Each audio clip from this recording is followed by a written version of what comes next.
ما تبقى لي من الوطن قنديل قديم، ركوة نحاسية ورثتها من أبي، أول منحوتة خشبية صنعتها، يمامة بيضاء فوق سطح دارنا القديم، عصفور ملون يطير تحت الدالية فرحا، مفتاح بيت جدي، معطف أبي، شال أمي، آثار مشاكسات أخي على وجهي،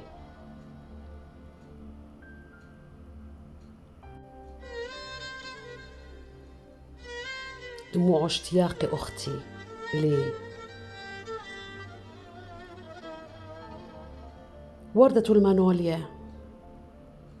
الياسمين الدمشقي، الجاردينيا، زهر الكولونيا، العجلة القديمة بصدر متحفي، برج الحمام بمزرعتي، ساعة اليد، عطر الفرنسي، معطفي الوحيد في كانون، ليالي كوبان الصيفية، القمر الساطع فوق كوباني، شروق الشمس من سهل سروج، قهوة الصباح، مرافقي الوحيد، تل مشت نور الشامخ، صوت محمد دومان، أغاني أحمد كايا، أشعار محمود درويش، أغنيتي المفضلة عند الصباح. ما تبقى لي إبريق الشاي المخمر فوق نار الحطب، كأس المتة المفضلة لدي،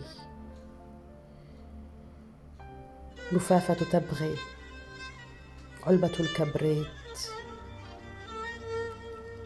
الفل في حديقة أمي، حبات الكرز، قبلاتي ليد أمي، وسادتي بعد التعب، نبضات ساعتي في منتصف الليل، الفانوس المعلق على جدار متحفي، كؤوس الكريستال، منديل أمي الأزرق،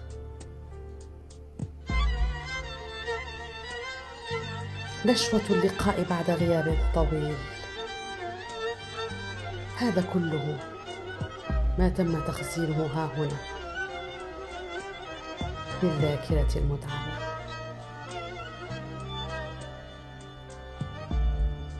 كل ما تبقى لي من الوطن